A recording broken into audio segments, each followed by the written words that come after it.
ছেলে কাজে বেরোলেই বৌমাকে বিছানায় ডাকত শ্বশুর। অভিযুক্তের যাবজ্জীবন কারাদণ্ড দিল বারাসত আদালত। পুত্রবধূকে ধর্ষণের দায়ে শ্বশুরের যাবজ্জীবন কারাদণ্ড আদালতের। দৃষ্টান্তমূলক রায় দিল বারাসত আদালত। শ্বশুর জয়নাল মণ্ডলের বিরুদ্ধে এই রায় দিয়েছে আদালত।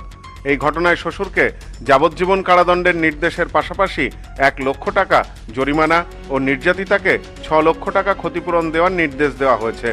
জানা গেছে, এক গৃহবধূ স্বামী ও 2 সন্তানকে নিয়ে বসবাস করতেন। তার স্বামী পেশায় ফেরিওয়ালা। স্বামী কাজে বেরিয়ে গেলেই শ্বশুর জয়নাল মণ্ডল ওই তরুণীকে কুপ্রস্তাব দিত এবং দিনের পর দিন ধর্ষণ করত বলে অভিযোগ।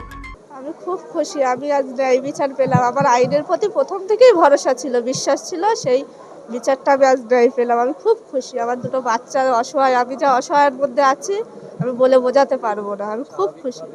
সালিশি সভাতে বলা হচ্ছে যে আমার হাজব্যান্ড, যে আমার স্বামী, সে আমার ছেলে হয়ে গেছে, আর আমার যে শ্বশুরমশাই আমাকে যে ধর্ষণ করেছিল সে আমার স্বামী, আর আমার স্বামী আমার ছেলে হয়ে গেছে। এই বলে আমাকে ধরলো গ্রাম থেকে এক ঘরে করে দেয়, সমাজ থেকে এক ঘরে করে আমার ধরলো 2টো বাচ্চা নিয়ে আমাকে কোথাও যেতে দিত না। বাচ্চাদের যদি কান্না করে যদি বাচ্চাটা একটা বিস্কুট কিনে দেবো, এমন দিন গেছে বাচ্চাটার একটা বিস্কুট পন্ডক কিনে দিতে পারিনি, এক মুঠো ভাত খেতে দিতে পারিনি। বিধান আমি মানবো কি করে? আমার হাজব্যান্ডকে তালাক আমি দেবো কি করে? আমার তো 2টো ছোট ছোট বাচ্চা আছে, আমি তালাক দিয়ে আমার ছোট বাচ্চা 2টো নিয়ে আমি কোথায় যাবো? হ্যাঁ, আমাকে গ্রাম থেকে ধরলে এক ঘরে করে দিয়েছিল। কিন্তু আমাদের অশোকনগর থানার চিন্তামণি যে স্যার আমাকে প্রচন্ড হেল্প করেছে, আমাকে মানে এক প্রকার ফেরেস্তার মতন আমাকে সাহায্য করেছে। আমাকে না হলে আমরা হয়তো এতদিন আমরা 2টো বাচ্চা নিয়ে হয়তো সুসাইড করতে হতো, আমাদের যদি সাহায্য না করতো অশোকনগর থানার পুলিশরা। আমি ভীষণ খুশি। এই ভয়াবহ পরিস্থিতির প্রতিকার পেতে নির্যাতিতা ও তার স্বামী আইনি লড়াইয়ের পথ বেছে নেন। 2024 সালের 29 এপ্রিল থানায় মামলা দায়ের করা হয়। মামলা হওয়ার পরের দিনই পুলিশ অভিযুক্ত শ্বশুরকে গ্রেপ্তার করে। নির্যাতিতা এই বিষয়ে এলাকায় অভিযোগ জানালেও প্রথম দিকে কেউই তার কথা বিশ্বাস করতে চায়নি। উল্টে সালিশি সভা ডেকে এলাকার মাতব্বররা নিদান দেয়, যেহেতু শ্বশুর ওই তরুণীর সাথে শারীরিক সম্পর্ক করেছে, তাই শ্বশুরই এখন থেকে তার স্বামী হিসেবে গণ্য হবে। এই চরম অপমানের পর নির্যাতিতা দম্পতি এলাকা ছাড়তে বাধ্য হন। এ বিষয়ে স্পেশাল পাবলিক প্রসিকিউটর তীর্থঙ্কর পাল জানান, ট্রায়াল শুরু হওয়ার মাত্র 2 মাসের মধ্যেই ওই মামলার সমস্ত সাক্ষ্য গ্রহণ ও শুনানি শেষ করা হয়েছে। বারাসত আদালতের বিচারক অভিযুক্তকে দোষী সাব্যস্ত করে যাবজ্জীবন কারাদণ্ডের সাজা শুনিয়েছেন। সেই মেয়েটি তার বরের সাথে এবং তার 2টো ছোট ছোট সন্তানকে নিয়ে একসাথে ঘর সংসার করত।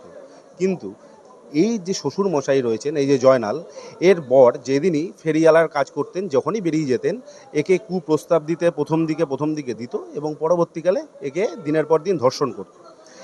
সেটা লোকজনকে বলাতে, এলাকাতে বলাতে কখনোই কেউ বিশ্বাস করেনি, সবাই এর কথা মানতো না। পরবর্তীকালে একদিন এর একটা ভিডিও, সেটাকে ক্যামেরাটাকে ভিডিও অন করে শোকেসে রেখে দেয় এবং পরবর্তীকালে সেই আবার এই ন্যাক্কারজনক ঘটনাটা যখন ঘটাতে আসে তার শ্বশুরমশাই, সে ভিডিওটা রেকর্ড হয় এবং একে ধাক্কা দিয়ে সরিয়ে দেয়। তার ভিত্তিতে দাঁড়িয়ে লাইফ ইমপ্রিজনমেন্ট দিয়েছে, অর্থাৎ যাবজ্জীবন কারাদণ্ড, এবং তার সাথে 1 লক্ষ টাকা ফাইন।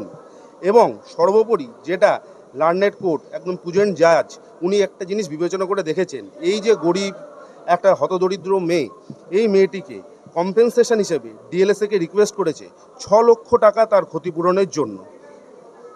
আদালতের এই রায়ে খুশি নির্যাতিতা পরিবার ও সাধারণ মানুষ। Bureau report, news no man's land, Barasat. পশ্চিমবঙ্গের উত্তর 24 পরগনা জেলার বনগাঁ এলাকায় সুধীর কর্মকার কলেজ অব এডুকেশন এক স্বনামধন্য এবং অতি উল্লেখযোগ্য শিক্ষণ মহাবিদ্যালয়।